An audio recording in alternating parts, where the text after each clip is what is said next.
Welcome to another podcast of the current situation Manchester United. I think you guys watch my video podcast, which is a very small few, like a very small few. But hey, I must say you can move a mountain. But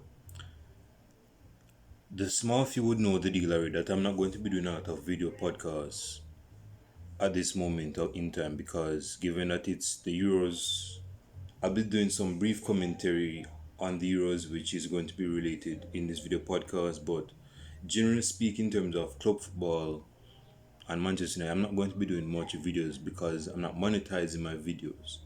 Is me, so don't expect a lot of videos to come my way because again, you guys know the deal already.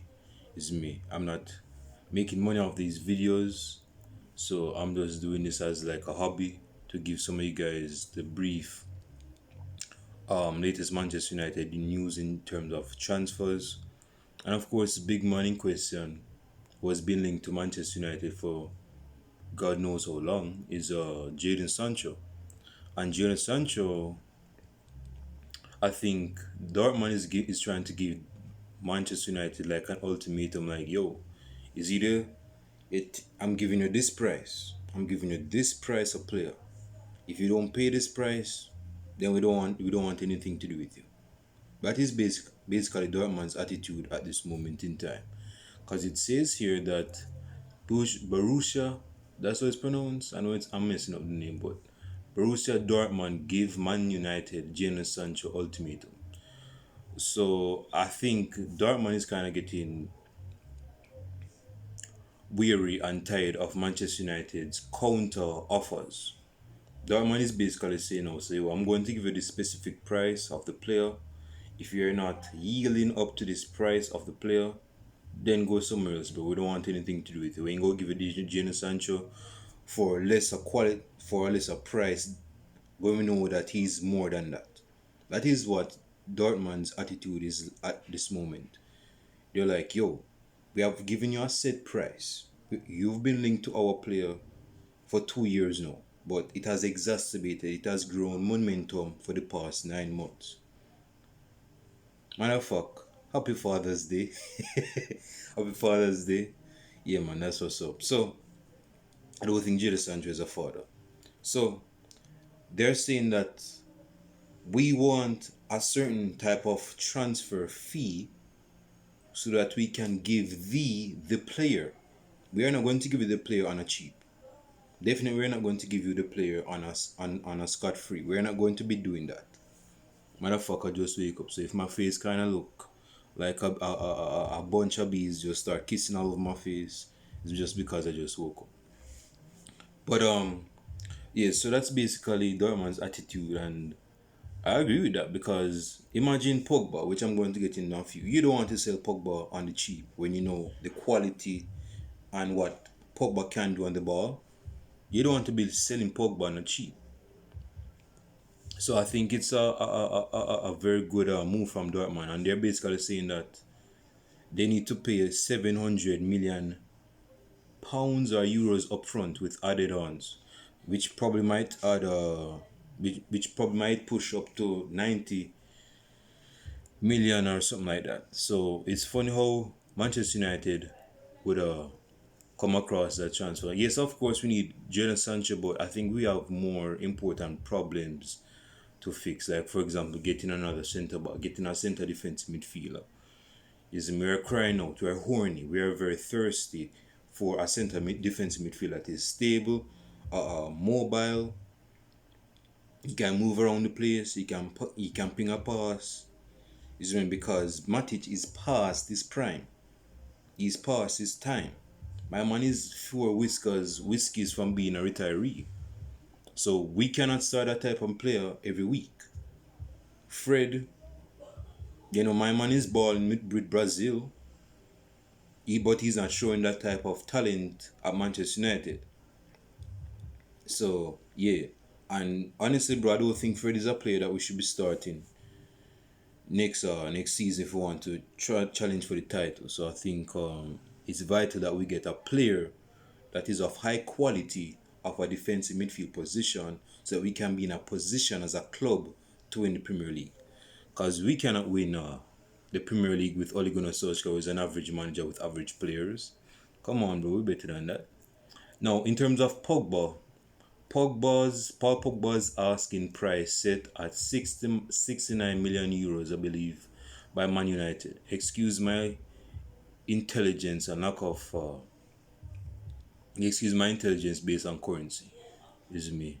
But it's basically saying that Manchester United set the price. Speaking of setting price, going back to what Dortmund is asking for. So a club has to come to that moment where them say, yo, we're not going to negotiate with you no more. We're not going to be compromising no more. This is a set price. Is it you adhere to this price, or you can take yours off? That's basic. That's the basic attitude towards top tier elite level clubs. Is because they don't want to be running around. They don't want to be playing tango and everything, bro. They just want to set a specific price. Is either that price is being paid in full, preferably, or you not go pay. So it says here Manchester United have set Paul Pogba's asking price at 80 million euros, which is 69 million pounds, according to a new report from Italy. Speaking of it, oh, I'm gonna get to that in a few moments. I don't want to be misled, so it is me. But it says here is that the Frenchman is entering his last year of his Manchester United contract. This is the thing, but we do not want to be giving away top tier players for free. We gave away Pogba for free in 2012 to Juventus. No, it's fun because Juventus is still linked with Paul Pogba. Is me. So I don't know if it's a deja vu type of moment, or history is trying to repeat itself moment where we give away Pogba for free and Pogba goes to Juventus, to the old lady, and perform there. Because Juventus midfield is dire in Italy. It's very dire in Italy. I mean, that is Juventus squad currently is probably the worst Juventus squad I've ever witnessed in my years watching football. Is me. And I think when Juventus got relegated in 2006 or 2007, I think they had a better squad than the current Juventus that they have right now. So Manchester United is giving them are asking for 80 mil up front, so they can give away Paul Pogba. But definitely, we don't want to be giving away Paul Pogba for free, bro. We know what qualities. What the hell is this? Hold on. Technical difficulties. Give me a second. All right, trying to interrupt me, but yeah. Yes, we don't want to give Pogba out on a free, bro. Pogba is better than that. Pogba deserves better than that. So we don't want to be giving Pogba for. And another thing is this, bro. When it comes down to transfers, Depay has signed for Barcelona. So yeah, he's the latest Dutchman, the flying Dutchman, to sign for Barcelona. Now, Barcelona's had a history of Dutch players that they have left their stamp, their imprint as a legend at Barcelona. We think of Koeman, Ronald Koeman, who is the manager for Barcelona as we speak. We think of Kluivert. We think of who else? We think of Cruyff, of course. We think of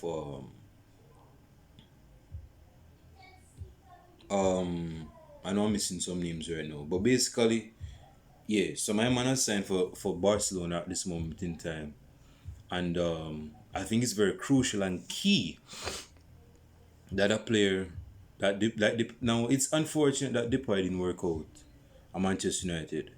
Is me because Depay was very young, very stocky, very he had that swag, he had that aura, like he loved to enjoy himself a bit. Matter of fact, I think he's a rapper in his spare time. But when he was at Manchester United, we did not see the qualities that he's exhibiting right now in the Euros or for his club at Lyon last season and for Netherlands right now. So I think I think it was at the right club but at the wrong time, if you ask me. Because under Jose Mourinho, bro, Ingo, you're not going to fulfill your potential to the best of your potential under a manager like Mourinho. Best if I just send it to the daycare and 5 years time I just take it back to Manchester United because when it comes down to Jose Mourinho likes his players that is built that is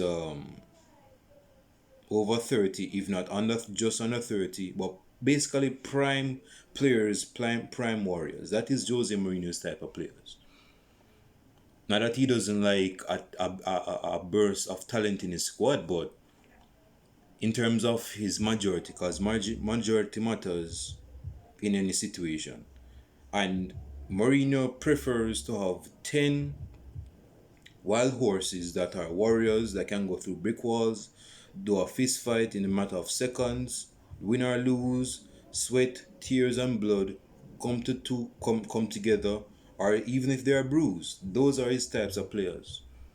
That's why Mourinho had a fetish. As I would call it, a fetish for certain football players that we wouldn't think that are flashy, that are they can, I don't know, but he doesn't like those types of players. He just doesn't. So Luis Saha says here he urges Manchester United to sign Harry Kane from Tottenham. Of course, Manchester United is not really new to this. This is just another news that's under the sun. But Harry Kane was 27. Man is young, man. Hey, I'll tell you guys this. If Harry Kane stays in England, my man is going to beat Wayne Rooney's record in Premier League. I don't think he's gonna beat, man, something is on my lip. I don't think he's gonna beat the assist record. Yes, he had a very good season in goals and assists last season, but I don't think that's going to be a recurring thing season in and season out. Because my man is an out and out striker. So I just don't I believe he at bare minimum beat Wayne Rooney's record, or even at maximum. I think he's gonna take the grappling and actually beat Alan Shearer's goal scoring record in the Premier League. I really think so. I really do think so. The man is just 27 and he has about over 160 goals in the Premier League. He basically wants less than 100 Premier League goals right now. And given that he's 27, he probably has about 4 or 5 good seasons left in him. Now, given that he's catching up with injuries, that might diminish a bit. So he might have to get more goals, if you know what I mean. But this dude, Harry Kane, as I would call him, Hurricane, category number 10. This dude embodies goals. This dude bleeds goals. If you melt off the name Harry Kane, goals would come up instead. This dude knows the penalty box. But if we're going to get Harry Kane again, something has to come up with it. Martial has to be given to Tottenham because Tottenham has been linked to Martial for they want about 30 mil, 35 mil from Man United if they want Harry Kane plus Anthony Martial. Now I don't know how true that transfer is, but I just don't think Man United is going to keep Martial and try to get Harry Kane. Because again, if you're going to get Harry Kane in the summer, you have to spend big bucks on Harry Kane. Harry Kane is English and he's a top world-class striker. That enough probably puts him at over 160 million pounds. Give me a second. Yeah, man, I had to get something off my lower lip. But now something is in my mouth. What the hell is happening? Okay, I'm back. I want to give my brief commentary on the third round in the group stages of Euros 2020.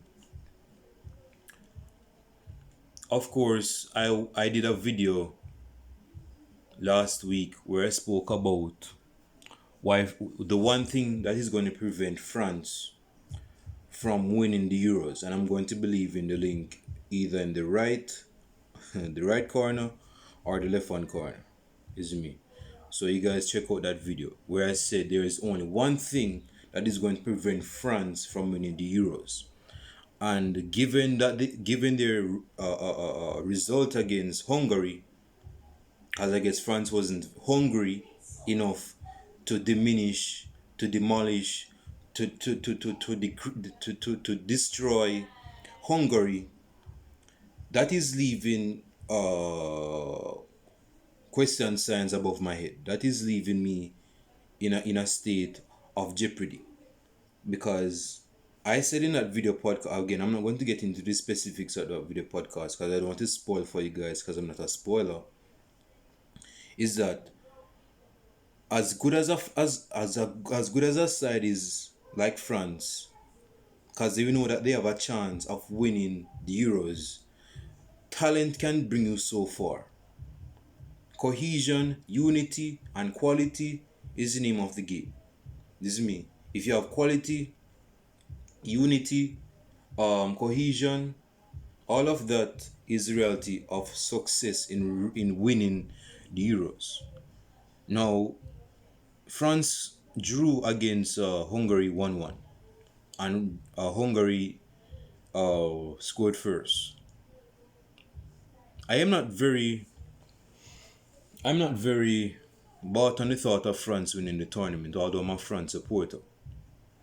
I think Italy has more of a chance of winning the the tournament at this moment in time.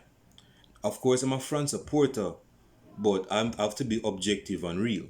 A lot of persons want to be very sentimental with their thoughts, saying, "Yeah, man, my side is Italy, my side is Germany, is me," and I think that my side, although they have been poor, they have been under the mat a bit in terms of performance, but I think my side can still win it.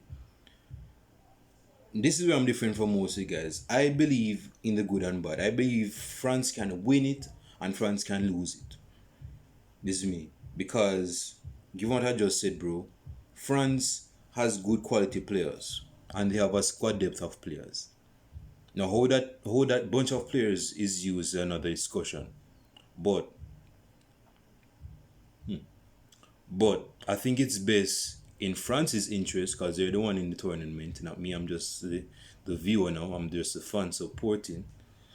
It would be best if they try to again. I don't want to give specifics from my previous video, but I'm going to leave the link in the one of the corners. So check it out after this video podcast or at your own pleasure.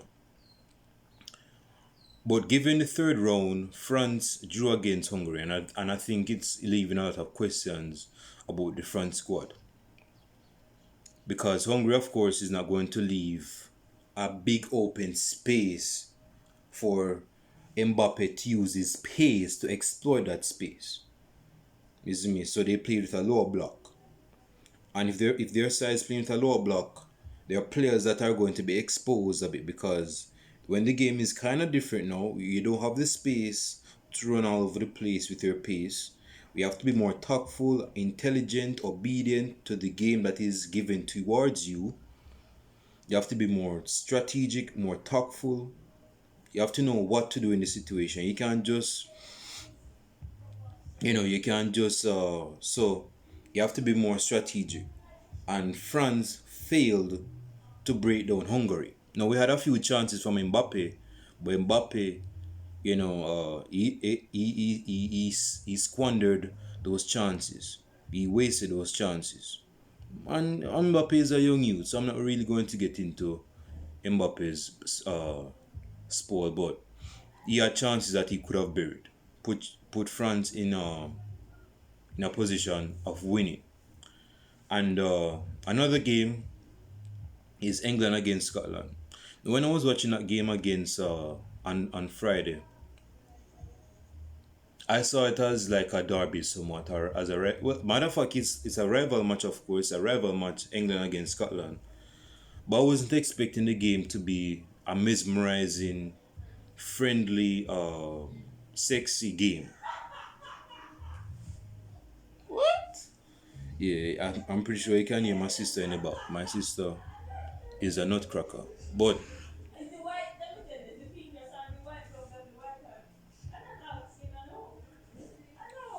Anyway, yeah, England drew against Scotland, which wasn't really surprising given that most of the players playing the Premier League are in England, period. But the football wasn't very sweet. The football wasn't very neat. Matter of fact, there were a lot of tackles.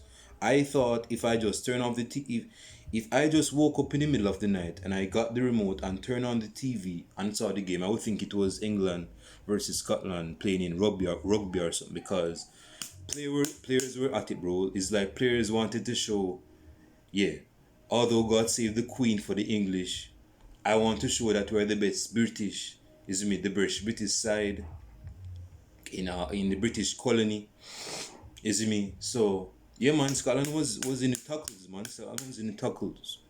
They of course they were the less talented side, but this side wasn't in front. And Kane, speaking of Kane, I don't know if it's I don't know if it's a strategy that Ole Gunnar Solskjaer, as I would call it, as man, a lot of fans would say, Ole Gunnar Southgate would say, I don't think, I probably think that Southgate has given Kane the tactic to drop back, is me, in midfield or something to create or in the build up. But bro, put Kane into the box.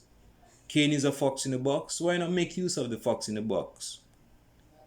Why not make? It's like you go put a lion out of the Serengeti, bro, and you go put it in the inner city or something.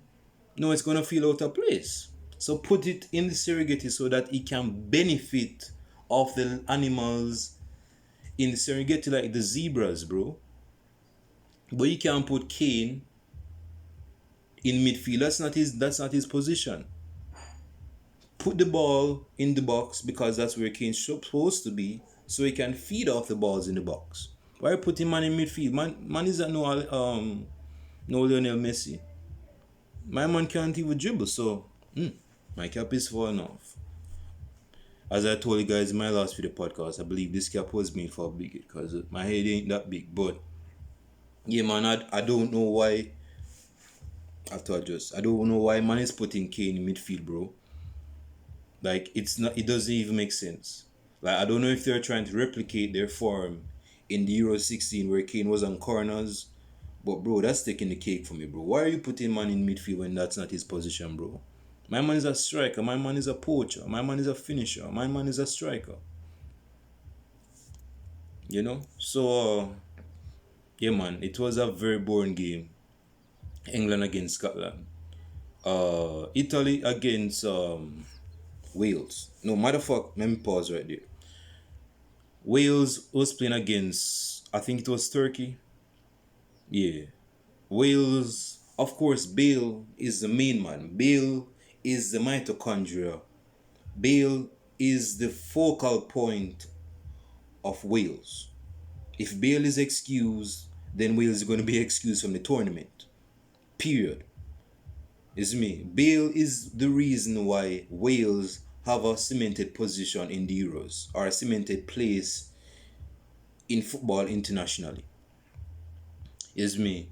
But you see, because Bale is not the same player as he was 3 years ago, 4 years ago, my man has to adapt his game somewhat so that he can gain the betterment of his performance and of the team. So my man has to drop back so players can run forward like Daniel James and Aaron Ramsey. You know, Aaron Ramsey is a midfielder, but if you guys know how Aaron Ramsey play, he's a third man runner or a third man type of midfielder. On paper, he may seem like a midfielder, but when Wales is attacking, best believe my man is going to be in the box. He's going to be that falls. He's going to be in a position to score. Is me, and Bale is going to drop in midfield to create chances because Bale has that quality. He has that character. He has that trait. He has that characteristic. So when my man is creating in midfield, drop and he actually played a few balls. He actually pinged a few balls into Ramsey when Ramsey was moving forward. Ramsey probably skied a few or one, and he actually scored from one of those Bale balls in the box. But Wales. Well, I should say, Wales because Bale is the reason why Wales are there.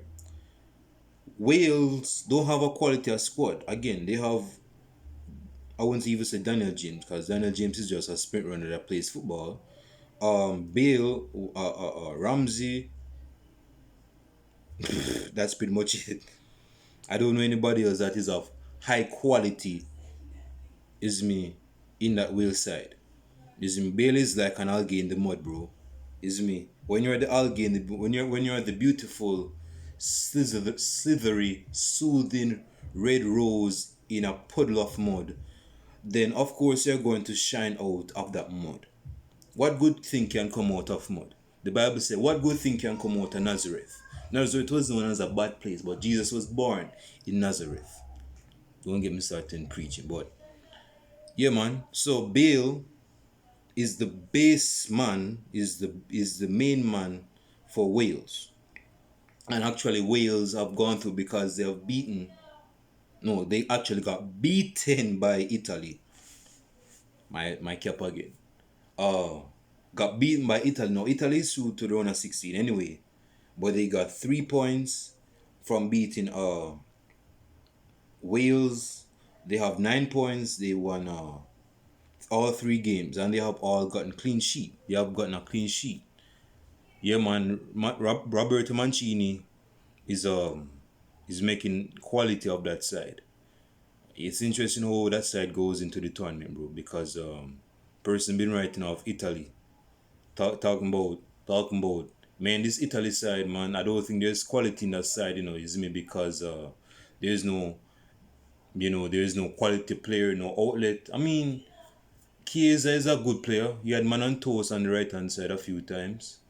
Bellotti, bro, I haven't heard about Bellotti being a brilliant striker since 2017. My man is the embodiment of a one season wonder striker or a one season wonder player. My man hasn't been significant ever since 2017. But apparently he's been doing something last season to be called up for the 2020 Euros. So I guess he's been doing something, but he's not been as good as 2017. But ever since after 2017, my man has been on a routine to be non-existent. This is me, but he's in the squad. And he missed a few couple chances, but the Italian squad, I believe, is more than good enough. The reason why Italy is moving on is because they have unity. You need unity to be of success. This is not an individual performance type of sports like swimming or golfing or tennis. Hold on. So you have to be like a unit. You have to be like the body. The body cannot function well without eyesight. The body cannot function well without hearing. The body, well, listening. The body cannot function, well, it probably can function, but it's not going to be as good as before. The body cannot function without speaking and taste. The body cannot function without you touching or feeling. The body cannot function well without you having your heart or your liver or whatever. So it takes a unit to function fully. You see me? So in terms of the Italian squad, I think they're going to go to the quarterfinals at least. But I think they might run out of steam against I might be taken wrong. Germany or France, or I don't even think Portugal might go through, but I might get to that in a second. So this might be an interesting tournament. No, Germany against Portugal. Now, if you guys watch that match, I didn't want to spoil the match because yesterday was actually a day of mine, a day of rest, is me. So I didn't want to watch that match, and I didn't want to be spoiled by the results of that match. So I didn't put myself in a position to watch the match or see the results of the match. But me watching football, so I follow Google, and Google actually send me the result score on the top of my phone. I actually saw the score, and I saw that Ronaldo put Germany in front. I'm like, Germany is in deep shit right now. Germany is in deep trouble. It's me. Because Hakim Low is leaving Germany after this tournament, and I guess he's going to leave on a all-time low. No pun intended. But yeah, Germany actually came. They came with a comeback, Goals was just flying everywhere. I think that left wing back, I can't remember his name. I think he plays for Atalanta. I think he wanted to exchange, wanted past tense, excuse my vernacular. But I think he wanted to exchange his shirt with Ronaldo, and Ronaldo refused. Some person might say, man, this nigga is cocky. This guy from Portugal is cocky. He's full of himself. My thing is this, bro, and I have the same attitude as Cristiano. If I'm the captain of a side, right, which I'm not. If I'm the captain of a side and my side lost, and they were in front before, and they lost control of the match, don't be asking me for my shirt, bro. Don't be asking me for my shirt, bro. You don't want the smoke afterwards. You don't want me to talk to you, bro, because you ain't go like it. You go be embarrassed. I'm going to maul your ego. So I would say, yeah, I'm like that in terms of that to a degree. I wouldn't even say it's based on cockiness. The man wanted to beat Germany so his side could be in the round of 16. And unfortunately, they're not. They have to be brought to a halt at this moment in time because they didn't beat Germany. Germany was just too strong. I know Portugal is a strong side. They have quality players, but I just think they couldn't maintain, sustain, and deal with the pelted pressure, the pressuring press of Germany. I think Germany had them all over the place. Is me. So I think Germany is in a position to at least qualify. They have 3 points. I think Portugal has 3 points because they won against Hungary. They lost, of course, to Germany, and they have a game in hand against France. So that is going to be a very good game to watch. We'll see if France is going to give Portugal a chance of beating them, or France is going to take the chance of beating Portugal to move to the round of 16. This is me. So I think that is going to get down. I want this video to be shorter than 40 minutes. Because you guys know I can go on and on and on. Who else? Switzerland, Shaqiri with 2 goals. I was basically saying this on Twitter, bro. We have seen the Stoke City version of Shadon Shaqiri being enabled. Is me? We haven't seen an attacking Shaqiri ever since man has been at Stoke City. Now, when he's at Liverpool, yes, he's gotten a couple goals, but my man is playing in either in a 3-man midfield at Liverpool, or he's playing in one of the 3-4. But even he's playing in the 3-forward line, my man is somewhat dropping back. This means he's not as attacking as Salah, Mane, or Firmino. And if Firmino is not that attacking, because he has to drop to give Mane and Salah space to run in behind. But yeah, man, Shaqiri, bro. My man got a brace for Switzerland, which is a good thing. I think Switzerland, I don't think they're through as yet as relates to hold on. I don't think they're through as yet as relates to move it to the round of 16, but we'll see how that goes. What else I want to talk about? Oh, Spain drew against Facebook Messenger. I want to talk about briefly before I end this video podcast, Spain against Poland. Of course I didn't watch the game, but yeah, man, Morata, I believe. Hold on, I think Morata got a goal against Poland. Spain versus Poland. Of course, Lewandowski scored. Is me. Man like Lewandowski, got a goal. Actually, Spain has actually drew 2 matches, so they haven't even got 3 points properly. Is me, man. They just have 2 points. Basically, Jennifer Lopez has the same points, if you know what I mean. Same points as Spain. And again, Spain hasn't won a match, and definitely Poland has won 3 matches. But Lewandowski, his side ain't that good, but he accepts that. And he actually scored an equalizer. But I don't think that equalizer. No, man. I don't think that equalizer is more than enough to put man in a position of qualifying for the next round. I just don't think so. Is me. But yeah, I just wanted to say that, bro. So I'm going to close this video podcast right now. Closing thoughts and who I believe will be, well, Wales, Italy is gone through. That's poor English right there. Um, Group F, that is the group of death, as they say. There is no specific side that has qualified as yet because sides are on the rope. What the hell are you talking about, bro? But um, Wales has qualified. I believe England hasn't qualified yet because they have 4 points right now. If they win their next match, they'll go through downright definite. Um, yeah, man. So we'll see what's the game plan tomorrow. This is the last round of the group stage, and at this stage, sides are trying to pack their bags so that they can go to the next round. But we know that most sides won't be going to the next round. They want to make an indictment in the last round. They want to hurry up.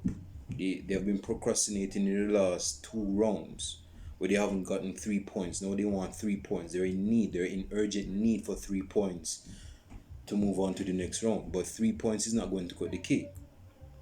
That's not sharp enough to cut the cake. 3 points is not sharp enough to cut the cake.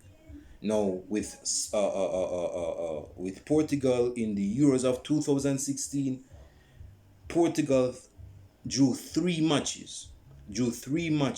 against three. They basically got 3 points in the group stage, and not only did they move on to the next round, but my man won the tournament. They won the tournament on 3 points in the group stage. So I don't know if things are going to repeat itself. I don't know if a deja vu type of movie is going to repeat itself. Well, they say history don't repeat itself, but that's a different discussion. But we'll see, bro. We'll see.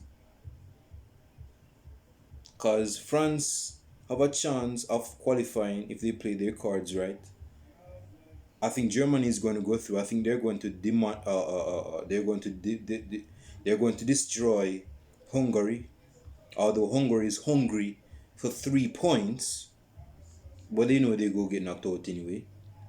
But anyway, so France is looking to qualify. Germany is definitely looking to qualify. Portugal is looking to qualify because they want to maintain and sustain their triumph as the Euros holders. No, no, no, no, no, no, no, no, no, no. So, we'll see how that goes, bro. So, of course, leave your comments in the comment section as it relates to who you believe will be going through. There are certain sides that has gone through, but those sides that have gone through, like Italy and Wales, do you see those sides making an indictment, an improvement in the round of 16? You think they're going to be winning the tournament? Because Wales might be on something now. Definitely Italy. Spain is not looking like the Spain of old because their side is getting old. They left out Sergio Ramos. Speaking of which, Sergio Ramos is a free agent now. He's no longer with Real Madrid. So anyway, I'll show it to you guys in the next video podcast. I'm not sure when you guys are. Oh yeah, you guys are going to hear from me sometimes this week. I might be doing a video podcast based on a player's time at Manchester United. Stick and stay out for that one. And I'll show it to you guys in the next video podcast. Deuce.